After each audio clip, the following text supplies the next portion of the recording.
Hey, so did y'all used to have ringtones? Yeah. Man. I'm glad that phase is gone. I remember I was at the U-Haul one time, and this dude, big, bulky dude, was playing like his ringtone was Cassie, Me and You. And it it wasn't a real good ringtone. It was back when those ringtones was the what did they call them when it was like the generic version of yeah. Like that is not heterosexual at all. Well, we're gonna start the show on that note then. Grown darn man. And welcome into the Barber Shop 918. You up in here with your man Big Drew. Big Drew. J-Rock. Boom. And the one and only Raw Dog. All right, we got a jam-packed show for you today. We're going to be coming at you with a little bit of NFL talk. Everybody was getting knocked around this week in the NFL, so we're going to talk about that a little bit. Also, Chiefs still suck. So, there you go on that one. Man. All right. Welcome to the couch, Chiefs and Cowboys. Yep. Hey, man, we won. Oh, you still suck, though. That one get man, stop it. All right. We still in the playoff race. What? Yeah, so okay, so are the Chiefs, though. All right, but we also got NBA. Let the man finish the intro, bro. Yeah. I shouldn't have brought up football because Cowboy fans they just stop everything. Cowboy fans and Laker fans, they all the same. They just don't know no better. They ain't got no home training. All right. So also coming up today, we're going to get into a little bit of NBA talk. The Thunder are currently on a winning streak, so we're excited about that. Will it last? We got the potential, so we're going to talk about, what's the future for the Oklahoma City Thunder. Also, we got our word on the street.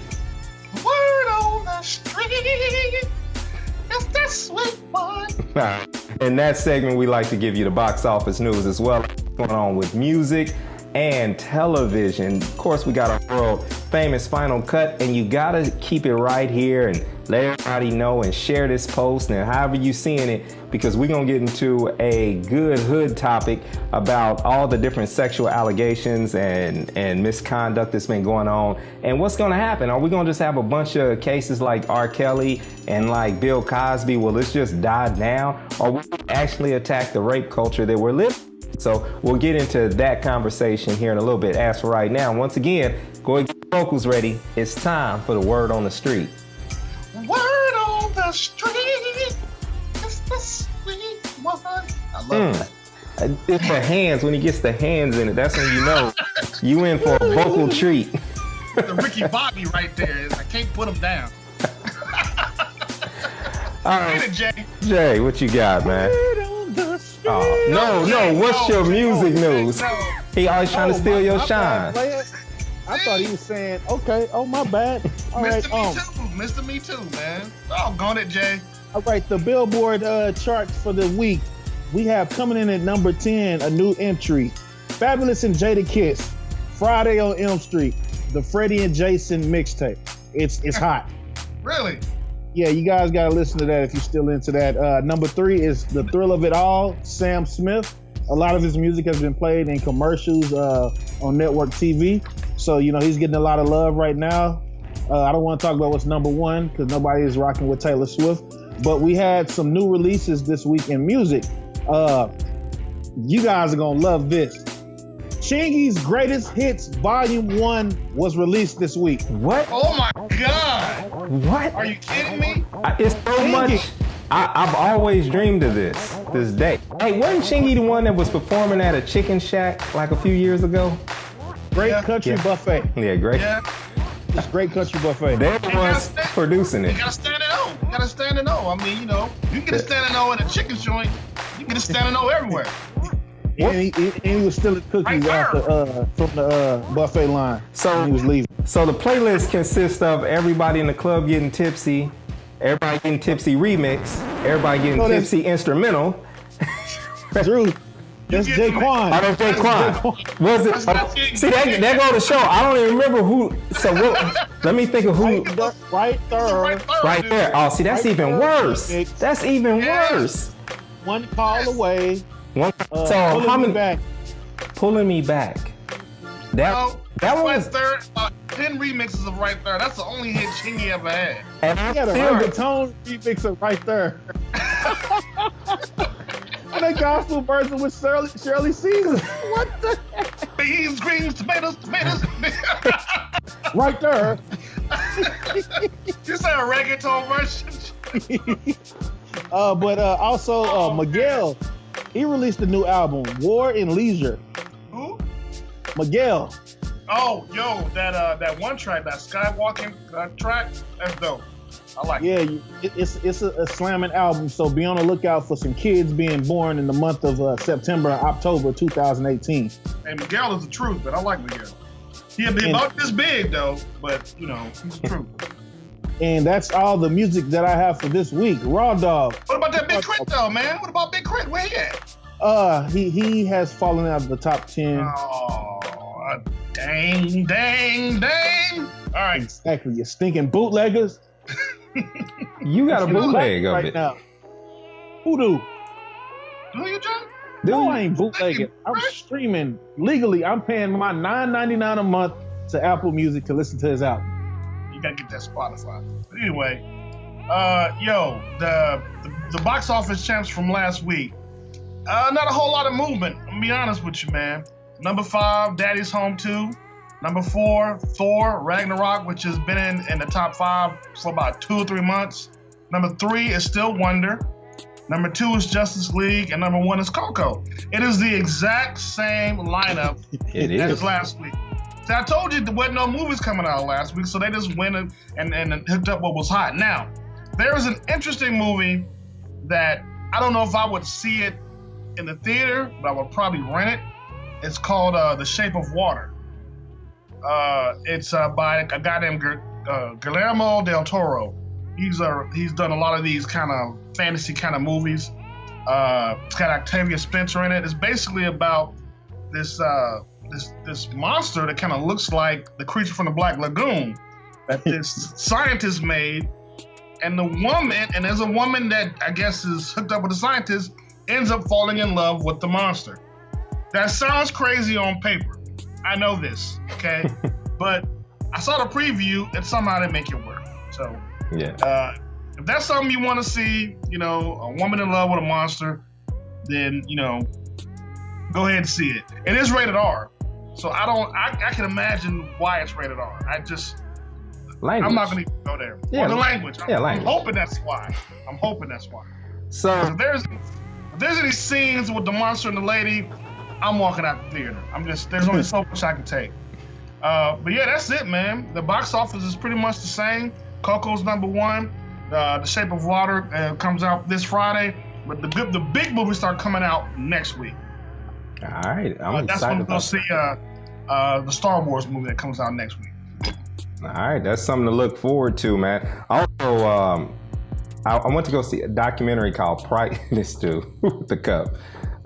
Go see a documentary called Priced Out, and it doesn't have major distribution yet, but it's a possibility if it shows in Tulsa, it'll be one that I'll mention to you guys again, because it's definitely good to see. It's about how this whole area was gentrified and completely took all Americans out of this community and displaced them in different ways through just basic gentrification. So it is going to come to Tulsa real soon, so I'll let you guys know about that and give you. Oh, you're talking about in the Portland area? Yeah, in Portland. Yeah, like it's real bad. Okay. And so they're looking to get a screening in the Tulsa area because it's something that affects Tulsa in a lot of different ways. So I'll give you guys a review on that when it does come to the Tulsa market. Shout out to my man Hank Bird, who has a documentary out that he's kind of in the thick of it, which talks about basically our women who are a little bit on the thicker side and how they deal with society. I haven't seen it personally, but I've heard good things. He's screened it a few times in town. If anybody's listening and looking for a decent documentary to the screen, this could be the one, man. Shout out to Hank Bird. He does good work, so I'm gonna assume this is just as good as anything he's ever done. So, gotta support our local filmmakers for sure. Yeah, big Hank. All right, man. What you got coming up here in television news? J-Rock, you latest Blackish? Yeah, Blackish came on last night. It was a new episode. This episode, it was kind of like a duo focus. On one end, it was Junior, who couldn't pass his driver's test. So, he was trying to be hip and cool for his brothers and sisters. And then on the other end, it was Dre. He's a fancy guy, but he doesn't believe in volunteering. So he just went downtown and gave some of his clothes to somebody who looked just like him. Yeah. And everybody was thinking that he was the homeless person. So the white neighbor, I can't think of her name. I know she was on Mad TV. Nicole, whatever her last name is, she kept like making jokes about Dre being. She was bringing food over. Talking about she brought you guys lasagna. get hard times and everything. But the guy looked just like Dre. He had basically what do you call it, a cosplay? Except he was homeless. Yeah. So what Dre ended up doing is he ended up actually, he actually talked to him. He said, "Man, let's go get a cup of coffee." And he realized that the guy was actually pretty similar to him, and really it was just a matter of some choices that the other guy made. Dre could have been the same thing. So it was kind of an interesting episode. Not as good as some of the past ones, but it was a pretty decent episode. They still knocking them out the park this season. It seems like every episode has a message involved in it. Like I've liked every episode that's been released this year, but Blackish, this may be their best season that they've had so far. They've been very consistent. Shout out to Kenya Barris, who was the showrunner over there, man, and the main script writer.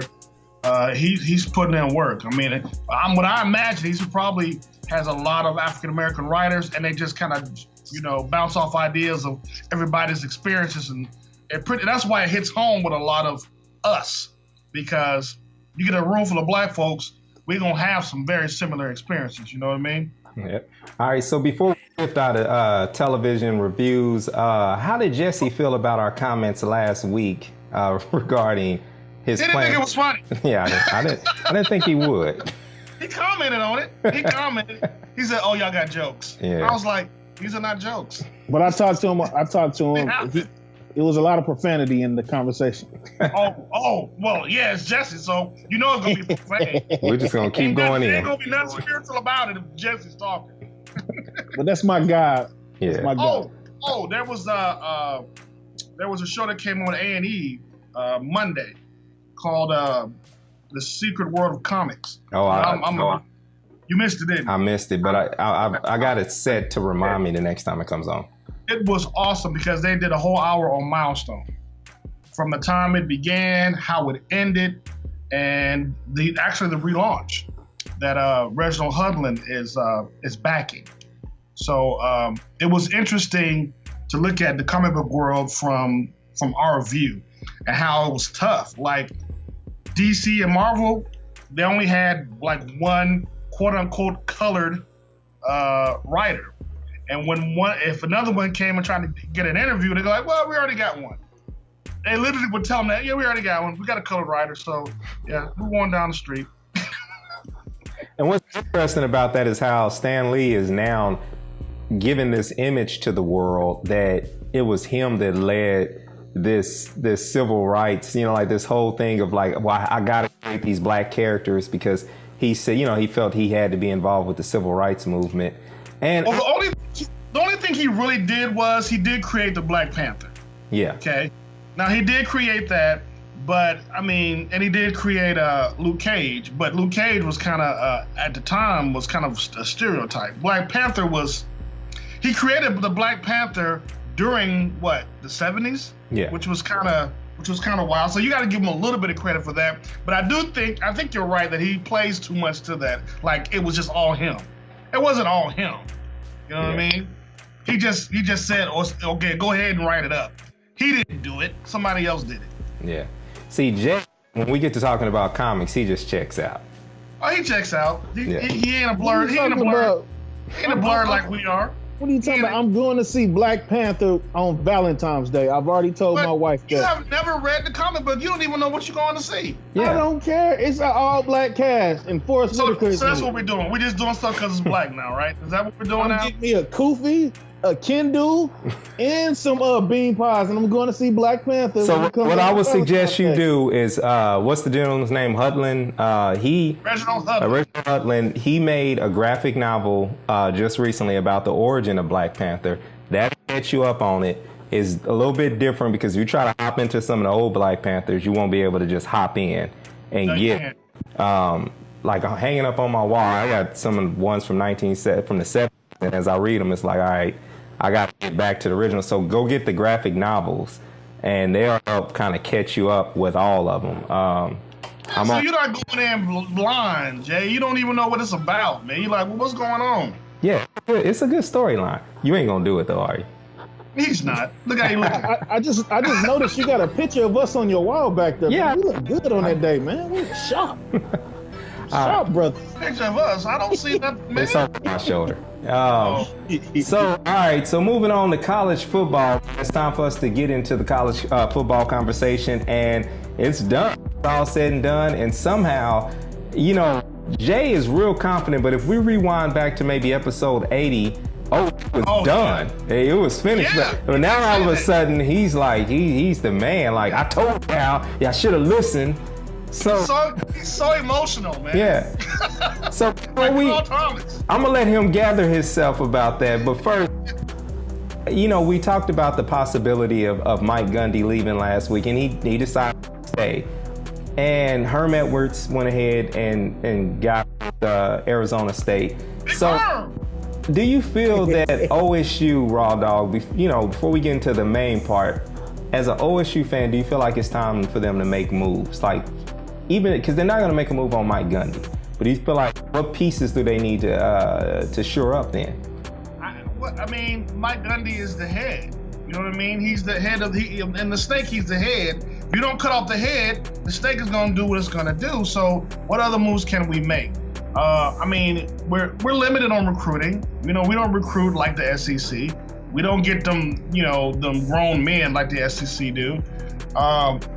You know, I don't know what else we could do, man. We have to go a different direction because some of the mistakes that were made through some of these games this year were coaching decisions.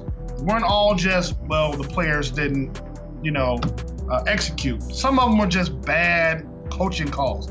Some of them was just Mike Gundy got out-coached.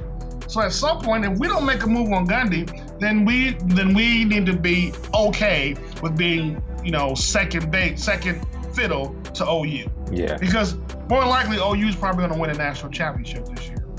Yeah. I'm calling. Well, here's my prediction. This is the super year. Here's my prediction, is that they will win, but then they won't win another one for another 19 years when they switch coaches. No, this will be it. Because Baker's gone. Baker Mayfield's gone. He's going to the NFL. So, and that's it.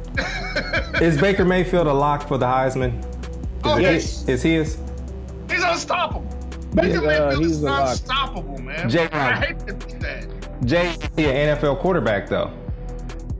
No, I don't think he's an NFL quarterback. I feel like, you know, he could, you know, be a scrappy guy who would be like a 5th or 6th round pick, you know, just off of his intensity and leadership and everything. But he's just not the fit for an NFL body. Like him and Mason Rudolph, they have like the build of Drew Brees, someone who's small, but they have a big arm. So I don't know if a lot of quarterbacks are going to invest in a 5'9", 5'10" quarterback. Yeah, you know, someone of that size. I don't know. Baker's going in the first round, sir. Well, no, a Heisman. He win a national championship and wins a Heisman. He's going in the first round. Somebody's gonna roll the dice on him. And now, is he gonna play as soon as he gets to the NFL? Probably not. Maybe he's a second string quarterback because I don't think he is ready for the NFL. I don't think he's ready for the speed that the NFL has. But give him a few years. Yeah, he could be something. He ain't gonna be no Ryan Leaf though. I'm gonna say that. Remember him, right? We all get Ryan Leaf. Yeah. Well, if you notice with OU, all of their quarterbacks are system quarterbacks. So with even Sam Bradford of Mr. Baggy Sleeves, you know, he could never adjust because he had a bunch of coordinators when he was in the league. You know, they all these system quarterbacks going back to Josh Heupel. So a lot of the OU quarterbacks have not been successful when they got to the NFL. So you saying Sam Bradford and Baker Mayfield are the same type of quarterback? No, their offense. Sam Bradford, Baker Mayfield, Josh Heupel, Jason White, Nate Hibble, Paul Thompson, all these quarterbacks, Rhett Bowman, all these quarterbacks that have been in the OU system for the Landry Jones for the last 20 years, they're all system quarterbacks, and that's why they have not been successful in the league. Like Sam Bradford, he was that first year he was able to get the Rams to within the playoff game, but he's had a bad career ever since then. He can't stay healthy. What I'm saying is though, it's like I get that, but don't you think Baker's slightly different than those guys? No. Yeah, he's my favorite. He's my favorite OU quarterback of all time. It's just that all them guys didn't get a national championship. Yeah, but I mean, it's not necessarily a lock that he will get it. I mean, we joked about it. So let's get into that conversation real quick. So OU beat TCU and Georgia beat Auburn. So the top four is set. So Jay, give us the top four. Who's in the playoff? Number one, Clemson. Number 2, OU. Number 3, Georgia. And number 4, Alabama. I don't think Alabama should have got 4. Yeah, that's the big debate. Should it have been Ohio State? Should it have been someone else? Ohio State got screwed. Or should it have been Wisconsin even? No, it should have been Ohio Wisconsin State. lost. Yeah. It should have been Ohio State. Alabama shouldn't be. That to me, that is straight up bias to the SEC. That's what that all the SEC brings in all kind of money for for college football. They had one spot. They had to choose between Bama and Ohio. They just chose Bama because you know what? Bama is going to bring more ratings than maybe Ohio State. Ohio State? Yeah, but if you look at it, Ohio State played Clemson last year in the playoff, got beat 31-0. And if you put Alabama and Ohio State's resume up, Alabama lost by 10 points to Auburn in the last game of the season, where Ohio State, they lost to OU, and then they were blew out by a unranked Iowa team on the road. But they lost by over 21 points.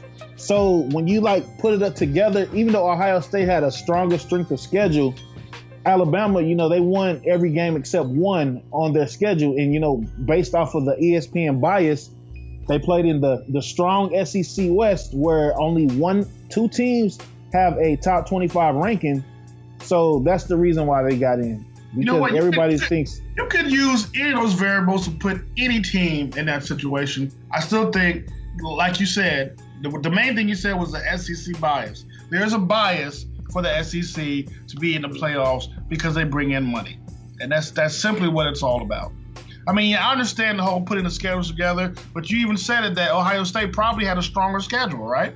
Yeah, it irks me that Alabama, they played a team called Mercer, and Mercy ruled them, the game you play Auburn. And then why are you're supposed to be the number 1 team in the nation? Why are you playing an FCS team who, unless it's just a money grab for them, there's no reason for you to even be playing them at that time. A waste of time. Waste of time. Mercer, I don't even know who Mercer, where is it even at? I think Mercer's in South Carolina, I believe. I don't know. It's somewhere in the South. That's messed up. These poor FS, man, them poor teams, man. Hey. You feeling for them, dude. And it goes to the kids are getting the crap beat out of them, but the university got the money. See? If that ain't no slave stuff, I don't know what it is, man. That's all I'm saying. All right, so that's it for college football talk. We're going to revisit that issue with Baker Mayfield, I'm sure, because when the Heisman comes around, we'll talk about it then and look at the prospects. Even when it comes down to when the combine comes around, what will he look like? Will he even participate in that? So we'll revisit that conversation in future shows. For right now, it's time for us to get into this hood topic. And it's been a lot going down. It seems like every week, it felt like almost every morning you were going to wake up and see someone new, had to step down, or someone, released a statement. And, we talked about the cover of Time magazine. Jay, you were saying that the people of it was it Time magazine? It was Time magazine. Yeah. Time magazine. Person of the year is the what they call the Me Too. Yeah, it was the hashtag Me Too. The ones that came out against your Harvey Weinstein, the big rollers. they have a cover of like Rose McGowan, Taylor Swift's on the cover, Ashley Judd, all those that came out against these guys that had a lot of power. They're on the cover of Time as the Person of the Year, and which sends a pretty strong message, that this is something that's been around forever and it's just really been ignored. Come on, we can't sit up here as three men and say, well, that kind of stuff doesn't happen. Oh, it happens all the time. We see it. I think the question is, do we do anything about it? Yeah, I think that's the toughest question. I feel like every man needs to start asking himself is, how many times have we seen this and dismissed it? Or better yet, if it's keeping it all the way real, how many times have we done something that was, that crossed the line and we didn't check ourselves? How many times did we participate in things that, where we may have said something, we may not have put our hands on or gone as far as some of the other people, but how many times have we said something lewd, to our spouse or to our girlfriend or something like that, or there's someone on that level, it's something that I feel like, I hope that this doesn't become just another phase. Well, just another fad where everyone comes out and then it just kind of disappears and there's another hot topic for the week. I really do hope that people use this as a chance to take a self-check and say, okay, how can I change my ways so I can kind of change this culture? Well, you know what? One of the strongest things I've read about this particular subject is from, I believe her name is Tarana Burke. She is kind of the person who's kind of really spearheading the Me Too movement. She's a sister, black woman, and she was on a show, and they were basically asking like, well, how, what is it that we can do to stop this from happening, and so on and so forth.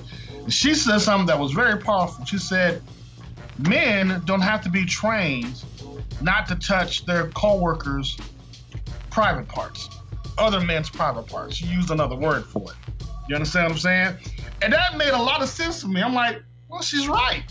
We don't have to be trained to do that because we know not to do it. We're not going to do that. You don't want to do that. We don't want to do it. So why is it that we can't take that same thought process towards our female coworkers? You know what I mean? That is just off limits. You just don't do that. Now,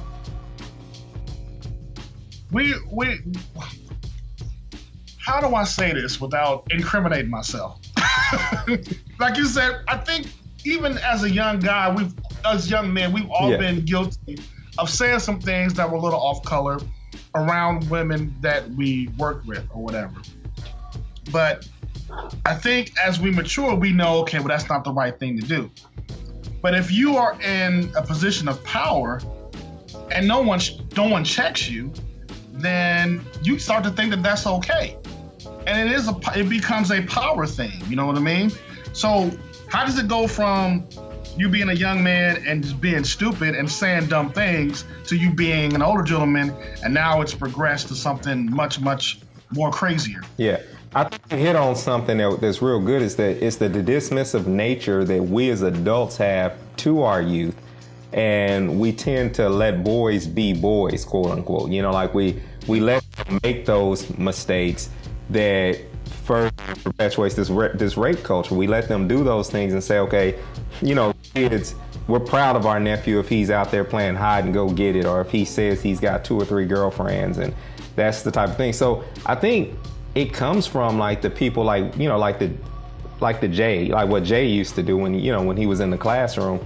It takes someone in the classroom, someone who's around the younger generation, to stop there and say, okay, I don't care what you learn at home.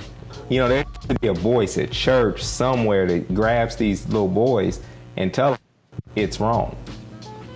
Yeah, the whole thing with Weinstein, just looking at it, like you guys said, that, he did it a few times and he thought it was cool, and, he had all this power.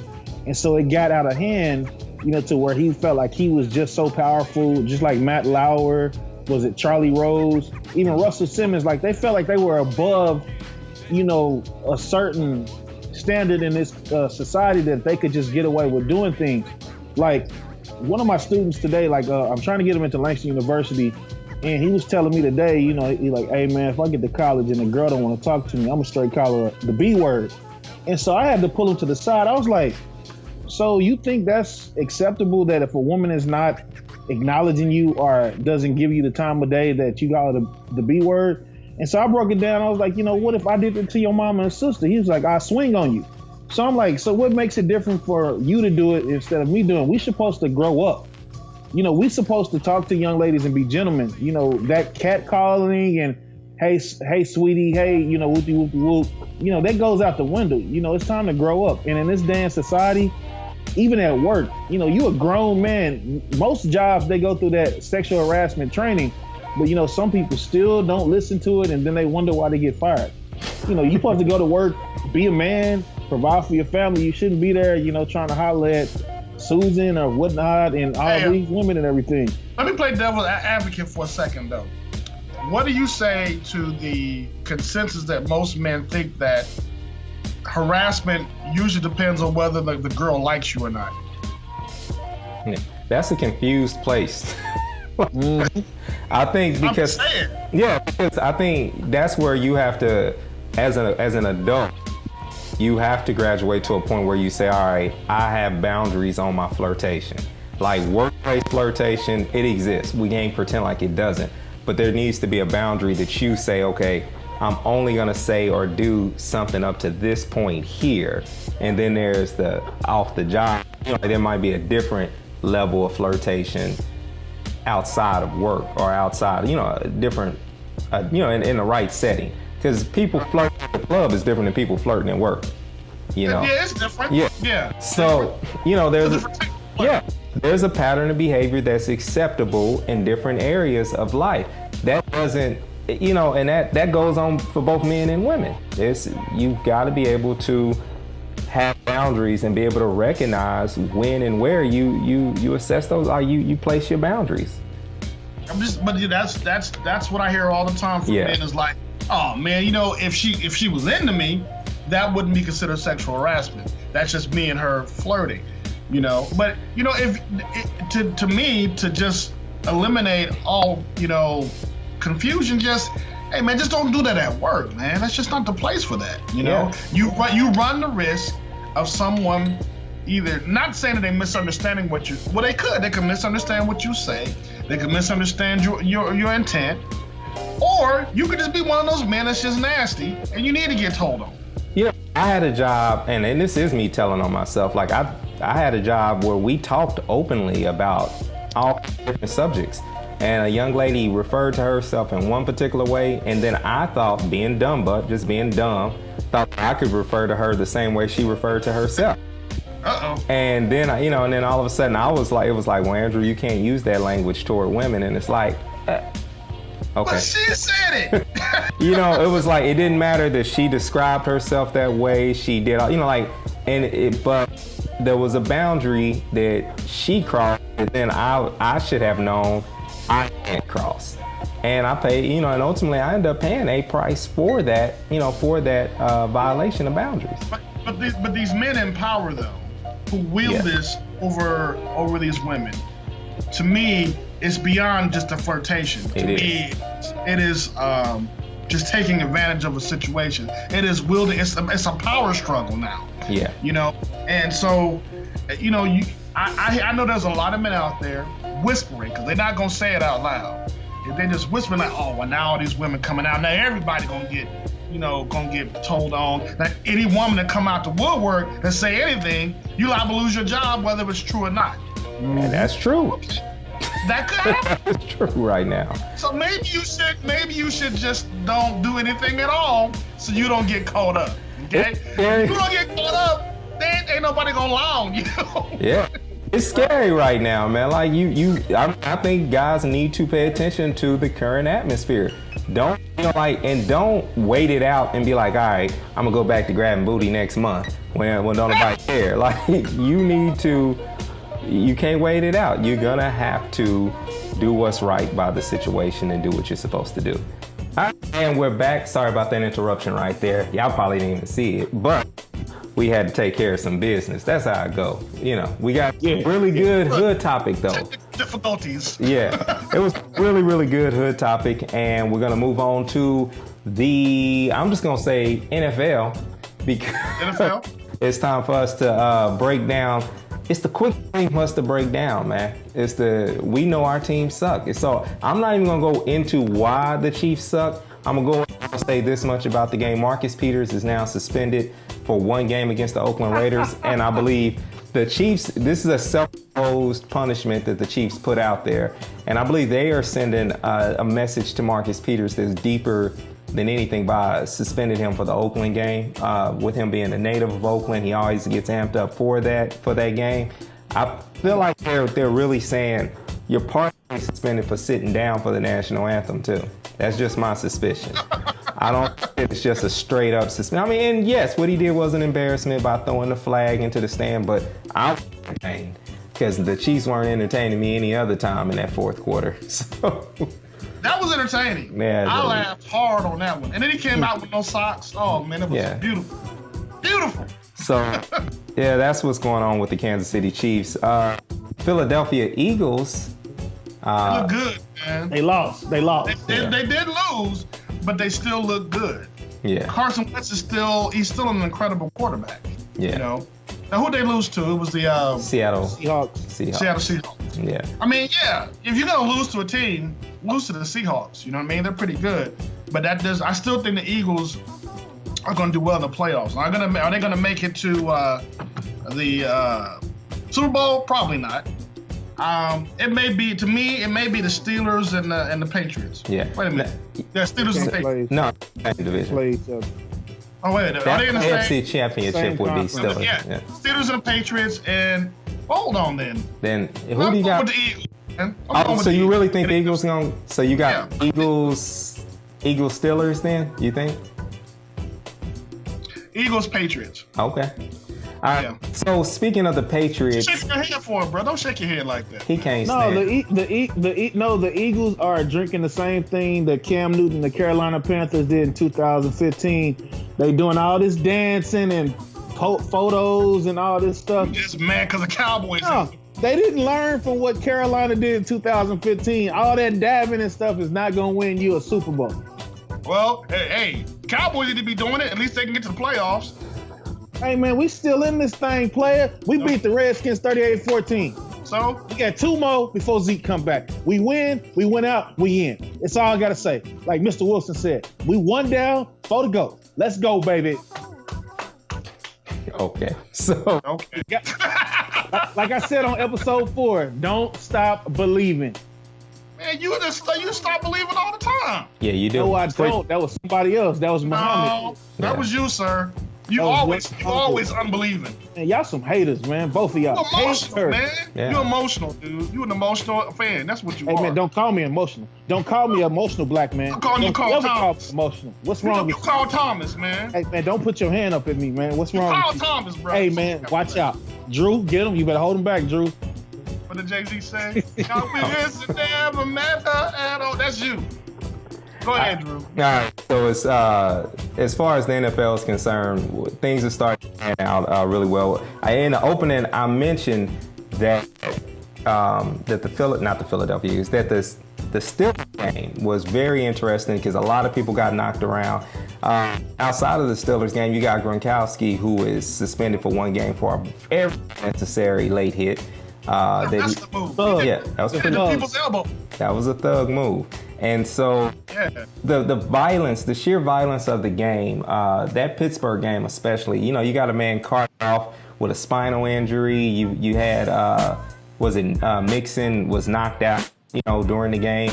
So there's a lot. I mean, it's a very violent game, and we're going to have that discussion again in the hood topic soon about the violence of the game, and will the NFL ever make a change with that? Because this was a rough weekend to watch for injuries. In regards to violent hits and what's, people leading with their helmet. There was even a couple of calls like that in the Kansas City game where where people led with their helmets. So It's a violent sport, man. Yeah. Jay, I'm going to give you like about 30 seconds to talk about your Cowboys. What you got? I did. They won 38-14. They beat the Redskins. That's all they got to say. Defense did their thing. They got the Giants this week. Eli Manning is back starting for the Giants because they fired their coach. We got to talk about that, yeah. See, that's what happens when you make a rich person. Now, when you make a rich white kid cry, you're going to lose your job. We learned that from Toy, Richard Pryor's Toy. That man made Eli Manning cry, and he lost his job. His last name is McAdoo. You can't have a black person's last name and think you're going to be able to get away with that. Mr. McAdoo.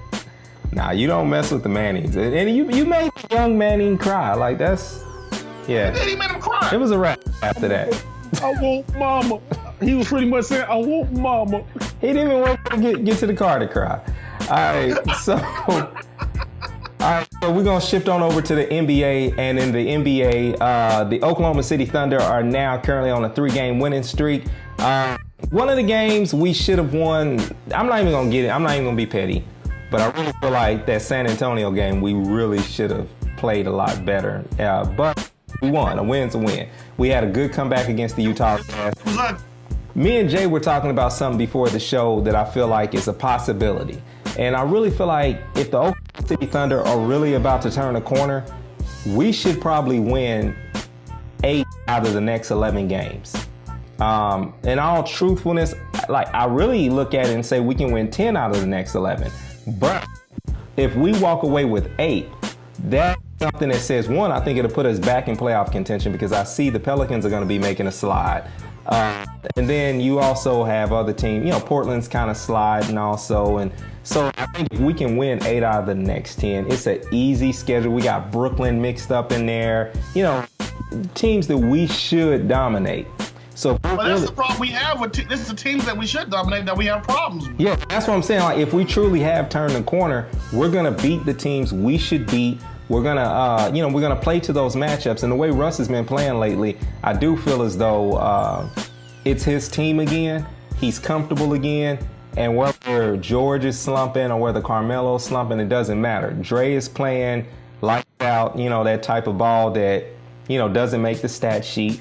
He's getting the rebounds, but hands down, even more than I would say at this point, Westbrook, after play in the last 3 to 4 games has been absolutely phenomenal. You talk, he was 11 for 11 the other night for 27 points and then got in the 20s again. Anytime you get 20 plus and 10 plus rebounds, you got yourself something special right there. We just got to play a full game, okay? Yeah. We have a tendency to take halves off, man. It's either the first half or the second half. Now, when we take the first half off and we do well in the second half and vice versa, we got to play a full 60 minutes. It's like we lose interest, man. I don't care about us going up 20. I would rather you suck in the first half and win in the second half. Yeah. Just win. We just want some dub points. We don't care how they win. We just want them to win. It's that simple. My raw one, it's 48 minutes. Right. You said 60 minutes, a full 60 minutes. I'm sorry, 48 minutes. If you count the timeouts, it really is about 60 minutes. Timeouts, ain't no game really 48 minutes. Come on now. Game is really 2 hours. I will say over the last 2 games, commercials. I've seen Carmelo Anthony. He's taken a new approach. He hasn't taken as many shots. He's been more of making that second pass and everything. So that's also helped the team out in these last 3 wins. Is that Carmelo Anthony is accepting his new role on the team. He realized he's not the man anymore like he was in New York, and he's accepted that role as the third guy, the number 3 guy on the team, and that's going to help them down the line because. You never know. It may be a night where Paul George is slumping, and we may need Carmelo Anthony scoring that night. So I like that he's approached the role of being the number 3 now and stop forcing himself to be the number 1. Other things going on around the league. We've got Kevin Durant. All of a sudden, is a tough guy. He didn't got through with the refs, and all of a sudden, it's just this whole. He's from DC now. Now we recognize he's really like he's got something to him, and he's a tough guy. I don't buy it. Most of us don't buy it, especially the thing with Boogie, because it's like you waited until you had a nice chunk of people between you, and then all of a sudden you really wanted it with Boogie. And you could see the irritation in Boogie's eyes, because at first he was just talking, and then he looked at what Durant was doing, and he was like, all right, then what do you want? Like, you know, like he knows he don't want that at the end of the day. And so, I don't know, man. Like, Man, KD too lanky to be a thug, man. He ain't from DC, from Prince George County. Oh, man. Boogie hit him one good time, all them bones just gonna fall off, man. It's gonna be a skeleton sitting up there. KD, you know what? I'm gonna tell you what KD's problem is, man. He ain't been the same since he found out that Oklahoma City gave his number to somebody. He's been playing this tough role ever since then. So he's like struggling right now, man. His numbers are down. Well, I think the key factor for him right now is Steph Curry is going to possibly be out for a week or two. And the team, with that 2-week absence, the team is going to have to say, okay, this is your team right now. And the pressure is something we've seen that he does not deal well with. Now, we know emotionally it's Draymond's team, just like back then, emotionally it was Russ's team. But at the end of the day, when the ball needs to stop with KD, and at this point, maybe he's been tough guy because he's been trying to juice himself up to because the pressure. I don't know what. Maybe getting that ring wasn't actually worth what he thought. Maybe he's just an unsettled young man that's just trying to figure things out. Man. He is, man. The ring, he didn't. After it was all said and done, it really wasn't worth it to mess up his legacy. And now he's mad because you can't go back, man. You got your ring, but now you feeling some type of way. So you just mad at everybody. But you're gonna mess around, you're gonna run up on the wrong player, and the people in between are gonna disperse, and that player gonna come after you. It's gonna be somebody who's off a little bit, like Patrick Patterson. Look at him in the eyes. That man is off. He's off. So it'll be somebody like that'll just give him that peace. Hey, man, you don't want to roll up on one of these NBA players, man. They come from hard times, bruh. Fool around, be one of them old commentators, be Steven Jackson might go ahead and do something. So take you back to the brawl, and what was it in Detroit? Yeah, the brawl in the Palace. Yeah, boy, that's when the NBA was fun. Yeah. All right, and so that's our NBA talk. It's time for us to go ahead and get into the final cut. J-Rock, give it to him, boss. All right, on the local end here in Tulsa, Oklahoma, there's a suburb, Bixby, Oklahoma. They've been in the news the last couple of weeks because of this high school bullying culture. Report came out that a kid was sexually assaulted in 2016 and 2017, the same kid. And so while all of this is going on, you still have, and it happened at the superintendent's house, but the superintendent still has his job. The head coach still has his job. The athletic director still has his job. And some of those players were still playing. Where did it come to where we put sports over taking care of a student? And the student still played football. Where's the parents that are supposed to turn this stuff in? Money is not, your life and your mental state is more important than any dollar or any football that's thrown. And they played Booker T for the state championship, and I was so happy that Booker T beat Bixby for the championship, because a lady at my church, she said, hate is not gonna win tonight. God don't like ugly, and Bixby is ugly, and they're not gonna win. So I was happy that Booker T overcame all those obstacles and beat Bixby. And the people that are working with Bixby right now, they need to be all fired. And, as I always say every week, winners win and losers lose. They all find a way to do what they do. I'm Hoodie Rock. I'm a part of the Barber Shop 918 crew, and I'm out. Yo, to jump on what J-Rock just said, as far as parenting and kids and sports, we got to be real careful that we don't have the LeVar Ball effect on our kids. We don't want to do that. True, you got to give LeVar credit for, being involved with his kids, because most fathers nowadays aren't at all. But there is that little edge that LeVar has a tendency to go over And I've seen it in other parents at these events, at these kids' sporting events, when you see, grown men wanting to fight other grown men over intramural basketball game. You're like, really? These are kids, man. Why you grown men getting ready to... My whole point is this. Kids are there to have fun, man. Let's not get too involved where we forget the reason why we put kids in sports, so that they can have memories and enjoy themselves. It's not about you. It's not about the other parents. It's about the kids, man. Let the kids be kids. And parents, y'all stay in the sands, act like y'all got some sense. And don't be a bunch of LeVar Balls, man. Don't do that. I'll just say it. All right, with that, don't tell God about your big problems. Tell your problems you got a big God, and I'm out. All right, so this week, my main words of encouragement for you is to just do your best to encourage someone else. It's in those times when you've been privileged to like gossip or someone's bad situation, they tell you something, give them an encouraging word. Don't feed into it. Fine, even if you want to, even if you want to just to participate in it, try to be positive, try to give someone love, try to help point them in the direction of love. Be positive, because at some point in your life, someone did it for you and someone needs you to do that for them today. So make sure that you do that every single day. Before you go to bed, before you lay your head down, think, who have I encouraged today? Who have I steered toward love? When you do that, you do exactly what I say every week. You don't let hate win. You don't let it in. And like I always say, hate can't drive out hate. Only love can do that. We love you guys for listening, and we thank you for listening to the Barber Shop 918. Make sure you check us out at thebarbershop918.com. Check us out on iTunes, on Buzzsprout, on Facebook, on Instagram, everywhere. We everywhere. You look Twitter. You gonna find us. Twitter, we everywhere, man.